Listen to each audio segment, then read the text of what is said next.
Following the Labor Day, we promised it. We said the K-Wings would be adding more players. Now the roster up to 11. 4 more players added to it. 3 with an offensive flair, a defenseman in there in the mix as well. And Nick, we'll talk about the offense first and foremost. Guys needing to score. You always talk about finding those players that can pay the price. Then, if you're on your back, raising your hands, those type of things. You may have found a couple here, and we'll start with Brian Cameron, a guy that when you look at his goals, normally that's exactly how he scores them. Yeah, I mean, Brian Cameron is a player who's coming off an entry-level NHL deal and, spent some time in the East Coast last year and as a player, as a junior player, scored, over 50 goals on a cup run with Mr. Archibald with the Barrie Colts. So, that was sort of an in for us that helped us sort of get the relationship started with Brian, and he's a player that we're looking and expecting big things from. You look up front for the Kalamazoo Wings as well. A couple years ago, we had a player signed by the name of Ryan Del Monte. He played very well in the AHL training camp of the Worcester Sharks, so well that he never returned to Kalamazoo.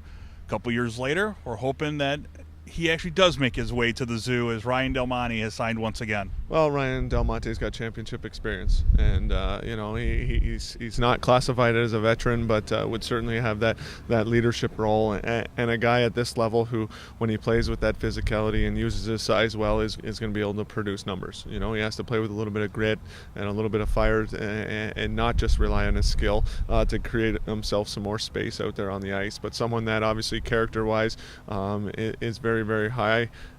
And a guy we had before who, unfortunately for us and good for him, spent the time in the American Hockey League. 2 years ago, HockeyWriters.com called this next player the next undrafted gem for the Kalamazoo Wings. They hope Yanni Gordy will be a diamond in the rough. Well, he's a dynamic player. Anybody who gets 120 points playing junior hockey is a player who certainly has an offensive flair.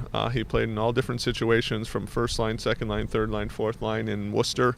He was a penalty killer for them all the time. For us, he's a player that's going to be able to play in all situations for us and be a key contributor. You look last year in Worcester for him. Struggled a little bit offensively, but in San Francisco put up 10 points in 8 games. But even coming out of juniors, after the 124 points in juniors, he played a handful of games in Worcester and found the offensive touch there. So there's no reason to think that that's not going to come here. I know fans want to see a 40-goal scorer, a guy that could put up 80 to 100 points. Not to put a target on this guy's back, he has that ability. Well, our expectations are certainly high for him. We feel he's a dynamic player, like I said, and a player that we're going to count on. He's going to play first-line minutes or get that opportunity to be that first-line guy for us. And he's small, obviously in stature, but he has tremendous speed, and he plays the game the right way. And he's excited to come to the rink all the time, and that's what we're getting from the scouting report. That's what I'm getting from talking to him on the phone. He's excited. Obviously, a hungry player for the next level, like we want. And, we'll see how it goes in camp with him in Utica.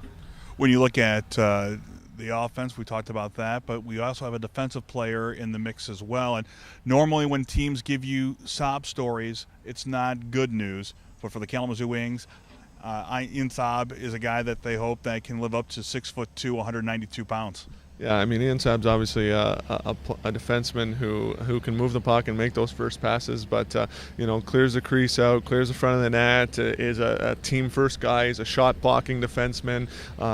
He's a tough, hard nosed kid who sticks up for his teammates, and the ultimate team first player. And when you hear that, when you're recruiting someone with his size and the excitement level, he's also on his way to Chicago camp this year, so we'll be able to get a sneak peek at him there. As well as he'll get his opportunity.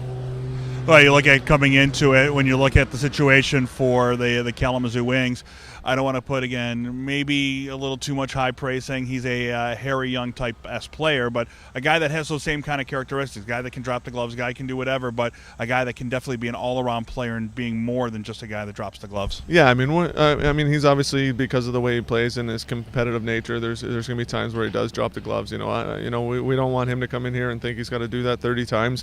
We want him to come in here and work at his game, work at his first pass, work at his foot speed, continue to work at playing physical. And that's going to happen sometimes in a competitive game, and someone that we feel who's got an all-around game for us. Well, let's talk about the hockey season, because right now in Kalamazoo it does not feel like its sun is out. It's more golf weather than hockey weather for most people, but we're a month away from the start of camp. September 5th today, October 5th, the K-Wings get on the skates on and get it going. The ice not in at Wing Stadium quite yet. The other rinks they are. Are you feeling hockey season yet? Or, I mean, the NHL is just a couple weeks away. Yeah, absolutely. I mean, we're obviously I'll be attending camp there coming up soon here in Chicago at the American Hockey League, and with it being right around the corner, I'm excited. It's been too long of a summer, and we're well prepared and excited to get going for this season. Hockey season is here. The K-Wings, 11 players and growing. Who will be the next form of players to wear the red, white, and blue in this 40th anniversary season? You're going to have to wait till next week to figure that one out, as the K-Wings are getting set for the 40th anniversary campaign. Don't forget, season tickets currently on sale. Tickets go on sale early October. For single game tickets, be part of all the action here. You can follow us on kwings.com as well as Facebook, and of course right here on YouTube, all the way through the regular season and a hopeful playoff run.